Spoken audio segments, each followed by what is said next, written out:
What if I told you that the moment you became absolutely certain of anything, you began to die intellectually? That every unshakable belief you hold is a prison cell you've built with your own hands, and the more comfortable you feel inside it, the smaller your world becomes? Socrates stood in the Athenian agora and declared himself the wisest man alive, not because he knew everything, but because he alone knew that he knew nothing. This wasn't humility. This was revolutionary warfare against the mind's most dangerous enemy, the illusion of absolute knowledge. We live in an age of unprecedented certainty. Every political tribe has its unquestionable truths. Every ideology offers complete explanations. Social media algorithms feed us endless confirmation of what we already believe. We mistake the echo of our own voice for the sound of truth itself.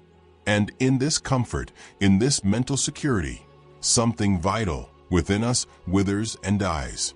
We call it consciousness. The paradox is brutal. The human mind craves certainty like a drug, yet absolute certainty is the death of genuine thought. We trade lucidity for comfort, awareness for answers, the living question for the dead conclusion. Over the next 15 minutes, we will descend into one of philosophy's most disturbing paradoxes. We're not here to make you feel safe or certain. We're here to show you how certainty itself functions as a cognitive anesthetic, numbing your capacity for real awareness. You'll discover why the most conscious minds in history cultivated doubt as a spiritual practice, why fundamentalism of any kind closes the aperture of perception, and how you can reclaim the radical aliveness that comes from dwelling in uncertainty. This will be uncomfortable. Truth usually is. The moment you believe you have arrived at final truth, your mind ceases its journey. Certainty is not the culmination of thought. It is the termination of it. Consider how your brain actually works. Neural pathways strengthen through repetition. When you encounter information that confirms what you already believe, your brain releases dopamine, the same neurotransmitter associated with reward and pleasure. You are literally getting high on being right. But here's the cognitive trap. The stronger these pathways become, the more efficiently your brain processes familiar patterns, and the less conscious attention you need to engage with them. This is why you can drive the same route home without remembering the journey. Automaticity, habit, efficiency. Now apply this to belief. When you become certain about political ideology, religious truth, or personal identity, your mind creates superhighways of automatic response. You no longer process, you react. You no longer think, you recognize and categorize. The Buddhists call this monkey mind, the endless chattering of predetermined responses masquerading as conscious thought. Socrates understood that knowledge claimed too firmly becomes a kind of ignorance. The sophists of Athens sold certainty, offering complete rhetorical systems that could argue any position to victory. Socrates walked among them like a virus, asking questions that revealed how their certainty was constructed on foundations they had never examined. His method wasn't about replacing their answers with better answers. It was about destroying the psychological comfort of having answers at all. In 399 BCE, Socrates stood trial for corrupting the youth of Athens and impiety toward the gods. But his real crime was far more dangerous. He had spent decades approaching the most respected men in Athens, the politicians, the poets, the craftsmen who claimed expertise, and through careful questioning, revealing that they didn't actually understand the foundations of what they claimed to know. Imagine being Euthyphro, a religious expert so certain of divine law that he was prosecuting his own father for murder.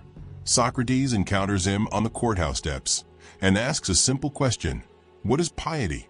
Euthyphro, confident in his religious certainty, provides definition after definition. But Socrates, with surgical precision, reveals how each definition contradicts itself, how none of them can withstand even basic logical examination. the devastating moment comes when Euthyphro realizes he has spent his entire life enforcing religious law without understanding what religion actually means. His certainty wasn't knowledge. It was inherited programming, cultural conditioning mistaken for divine insight. And in that moment of recognition, Euthyphro faces a choice: continue in comfortable certainty or step into the terrifying freedom of not knowing. He chose certainty. He walked away. Most people do. But Socrates didn't. He accepted the death sentence rather than stop questioning, because he understood something profound. A life lived in unexamined certainty isn't really life at all. It's a sophisticated form of sleepwalking, a consciousness so calcified by belief that it can no longer perceive reality directly. Look at your social media feed right now. Every post that makes you nod in agreement, every article that confirms your worldview, every meme that ridicules the other side. These are Euthyphro moments. Your brain is bathing in the dopamine of being right, and in that pleasure, your consciousness is dimming. This is why polarization isn't just political, it's neurological. The algorithm learns what makes you feel certain and feeds you more of it. Your mind becomes a fortress of unquestionable truths, each one making you stupider, less capable of genuine perception. The most conscious move you can make is the Socratic one. Approach your most cherished beliefs and ask, do I actually understand why I believe this? Or have I simply inherited it, absorbed it, automated it? The discomfort you feel when doing this isn't confusion. It's consciousness returning to areas of your mind that had gone dark. The stronger your conviction, the narrower your perception. Certainty doesn't sharpen the mind, it blinds it. Phenomenology, the philosophical study of consciousness itself, reveals something counterintuitive. We don't perceive reality and then form beliefs about it. We have beliefs, and those beliefs determine what we're capable of perceiving. Edmund Husserl called this intentionality. Consciousness is always consciousness of something, and the of is shaped by our existing mental structures. You cannot see what your certainties have trained you not to see. You cannot hear arguments that your convictions have rendered inaudible. You literally inhabit a different perceptual universe than someone with different certainties. Nietzsche went further. He argued that all knowledge is interpretation, and interpretation is always an expression of the will to power. When you claim certainty, you're not discovering truth. You're imposing a framework that serves your psychological needs. The person who says, I know this absolutely, is really saying, I need this to be true to maintain my sense of self. This is why fundamentalists of all types, religious, political, scientific materialists, conspiracy theorists, exhibit the same psychological pattern. They cannot genuinely engage with contradictory evidence. Their certainty isn't based on overwhelming proof, it's based on overwhelming need. And that need makes them progressively more blind. Consider the Catholic Church's response to Galileo in 1633. The Church had built an entire cosmological certainty around Earth being the center of the universe. This wasn't just astronomy. It was theology, philosophy, and political power fused into an unquestionable truth. When Galileo's observations through the telescope revealed moons orbiting Jupiter and phases of Venus inconsistent with Earth-centered cosmology, he wasn't just challenging a scientific theory.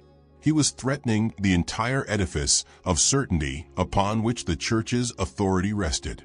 The Inquisition's response is instructive. They didn't examine Galileo's evidence with open minds and reconsider their position. They couldn't. Their certainty had made such reconsideration psychologically impossible. Instead, they forced him to recant, placed him under house arrest, and banned his works. But here's the deeper truth. The churchmen who condemned Galileo weren't stupid or evil. They were suffering from certainty-induced blindness. Cardinal Bellarmine, a highly intelligent man, literally could not see what the telescope revealed because his certainty about scripture and Aristotelian physics had created perceptual filters so strong that contradictory evidence became invisible. Some reportedly refused to even look through Galileo's telescope. Why would they? They already knew what was true. Looking might introduce doubt, and doubt was the enemy. You are doing this right now. We all are. Every political debate where you find yourself utterly baffled by how the other side can't see what's obvious to you. That's not because they're stupid. It's because certainty has made you both perceptually incompatible. Think about the last time you encountered information that contradicted your core beliefs. Did you feel curious, eager to update your mental models? Or did you feel defensive, immediately searching for ways to dismiss or discredit the information? That defensive reaction is your certainty protecting itself. Your brain has invested enormous energy in constructing your worldview. Admitting fundamental error would be cognitively expensive and psychologically painful. So instead, your certainty generates rationalization, motivated reasoning, and selective attention. The tragedy is that this makes you progressively more disconnected from reality. The more certain you become, the more your map diverges from the territory. You end up like the cardinals refusing to look through the telescope, living in an increasingly brittle mental universe that reality keeps contradicting. Consciousness requires perceptual openness. Certainty demands perceptual closure. You cannot have both. Every question that becomes a permanent answer creates a dead zone in your consciousness. Wonder is the life force of awareness. Certainty is its obituary. Children are conscious in ways adults have forgotten. Watch a 3-year-old encounter the world. Everything is miraculous, questionable, alive with mystery. Why is the sky blue? Where does the sun go at night? Why do I exist? These aren't rhetorical questions for a child. They're genuine encounters with the mystery of being. And in that encounter, consciousness burns bright. The child is fully present, fully aware, because they're engaging with reality as an open question. Then comes education, socialization, and the systematic replacement of questions with answers. The sky is blue because of Rayleigh scattering. The sun doesn't go anywhere. Earth rotates. You exist because of biological reproduction. Each answer closes a door. Each certainty creates a region of experience you no longer need to be conscious about. By adulthood, we've accumulated so many answers that vast territories of existence have gone dark. We've lost the capacity to see the world as strange, miraculous, fundamentally mysterious. We mistake our catalog of explanations for understanding, our collection of facts for wisdom. Martin Heidegger spent his career trying to return philosophy to what he called primordial questioning, the ability to be genuinely astonished by the fact that anything exists at all.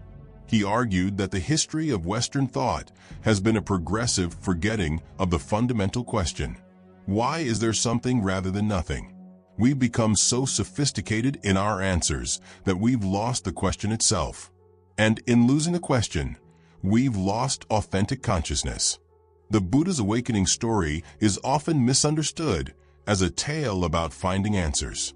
It's actually about something more radical, the dissolution of the question-answer structure itself. Siddhartha Gautama was raised in a palace, sheltered from suffering, given answers to every question before he could ask them. This is luxury as cognitive prison, total certainty about how the world works and his place in it. Then come the famous encounters, an old man, a sick person, a corpse. These aren't just upsetting sights. They're cracks in his certainty, confrontations with realities his answers cannot accommodate. For the first time, he experiences genuine questions. What is suffering? Why does it exist? How should I live knowing death is inevitable? He leaves the palace and spends 6 years seeking answers. He studies with the greatest meditation masters, practices extreme asceticism, pursues every philosophical system available. He's essentially shopping for a new certainty to replace the one that broke. But enlightenment comes only when he stops seeking answers. Sitting under the Bodhi tree, he doesn't find the ultimate truth. He sees through the entire structure of grasping for certainty. He realizes that suffering itself arises from the mind's compulsive need to resolve uncertainty into fixed answers. The consciousness he awakens to isn't about having better beliefs. It's about dwelling in direct perception without the mediating layer of conceptual certainty. He sees reality as it is, moment to moment, without the deadening overlay of predetermined interpretation. The profound irony is that Buddhism then became exactly what Buddha transcended, a system of certain answers about the nature of reality. Followers turned his lived insight into doctrine, his consciousness into certainty, his freedom into another cage. Notice what happens when someone asks you a question about something you're certain about. You don't actually engage with the question. You deploy your pre-packaged answer. There's no real thinking happening, no fresh encounter with the mystery the question points toward. This is why experts often make terrible teachers and ideologues make terrible thinkers. Their certainty has killed their wonder. They've replaced living consciousness with dead knowledge. Want to measure your aliveness? Count how many questions you asked today that you didn't immediately answer. How often did you encounter something and genuinely not know? How frequently did you sit with uncertainty instead of rushing to resolution? Most people's answer is almost never. We live in a state of perpetual cognitive closure, mistaking our explanations for reality, our maps for territory, our certainty for consciousness. The practice is simple but radical. Treat every answer as provisional. Hold your beliefs lightly. Cultivate what Zen calls beginner's mind, the ability to encounter even familiar things as if for the first time. Let questions breathe instead of suffocating them with premature answers. When you do this, something extraordinary happens. The world becomes strange again. Consciousness returns to areas that had gone dark. You remember what it felt like to be genuinely alive. We began with a paradox. The more certain you become, the less conscious you are. We've traced this through 5 dimensions of understanding. First, you discovered that certainty terminates thought. The moment you believe you've arrived at final truth, your mind stops its journey. Like Socrates demonstrated, claimed knowledge that isn't continuously examined becomes sophisticated ignorance. Second, you learned that conviction and perception exist in inverse relationship. The stronger your certainty, the narrower your perceptual field. You cannot see what your beliefs have trained you to overlook, cannot hear arguments your certainties have rendered inaudible. Third, you encountered how wonder dies when questions calcify into permanent answers. Each certainty creates a dead zone in consciousness where genuine presence and awareness used to live. Fourth, you explored negative capability, the rare capacity to dwell in uncertainty without the compulsive reaching for resolution. This isn't weakness, it's the highest form of intellectual strength and the prerequisite for genuine understanding. Fifth, you confronted the demand for continuous audit. True consciousness requires treating your own beliefs as perpetually provisional hypotheses rather than conclusions beyond question. Together, these form a complete picture. Consciousness and certainty are inversely correlated. One grows only as the other diminishes. You must choose which you value more, because you cannot maximize both. This knowledge is dangerous if misunderstood. Some will hear this message as permission for lazy relativism, the idea that all beliefs are equally valid, that truth doesn't exist, that nothing can be known. That's the opposite of what this means. Rejecting false certainty isn't the same as rejecting truth. It's committing to relationship with truth that remains alive rather than calcified. It's recognizing that reality is more complex than any map you can draw. But that doesn't mean all maps are equally useful. You will need to act despite uncertainty. Life demands decisions before you have perfect information. The practice isn't paralysis. It's conscious action from provisional belief rather than unconscious action from false certainty. Use this understanding for intellectual freedom, not for intellectual laziness. Let it make you more curious, not more cynical. More humble, not more arrogant. More conscious, not more confused. The path forward is clear. Treat certainty as the enemy of consciousness it is. Not by refusing all belief, but by holding all beliefs lightly. Not by avoiding conclusions, but by keeping all conclusions open to revision. Not by failing to commit, but by committing while maintaining awareness that you might be wrong. This is how you stay awake in a world that constantly encourages sleep. This is how you remain conscious while others sleepwalk through existence draped in the comfortable blankets of unexamined certainty. The choice, as always, is yours. But understand what you're choosing between. Certainty offers comfort, tribe, confidence, and the slow death of awareness. Consciousness offers uncertainty, solitude, humility, and the terrible freedom of being genuinely alive. Most people choose certainty. They don't realize they're choosing. They think their beliefs are just true, their certainties just reality, their mental models just the way things are. You now know better, which means you're now responsible for the choice. In the comments, share one certainty you're willing to examine. What belief have you held beyond question that you're now prepared to audit? What's one conviction you're ready to hold less tightly? Let's build a community of people choosing consciousness over comfort. If this journey toward intellectual freedom resonates with you, subscribe to continue exploring how the mind imprisons itself and how to break free. This channel is dedicated to consciousness, not certainty, to questions that remain alive, not answers that have died. You're like signals that this knowledge has value, that consciousness matters more than comfort, that truth is worth the discomfort of uncertainty. It's a small act of resistance against the algorithm's preference for easy certainty over hard truth. The question that began this journey remains. Are you willing to trade certainty for consciousness? Not in theory, right now, with the beliefs you're holding while watching this. That's not a rhetorical question. It's an invitation to wake up,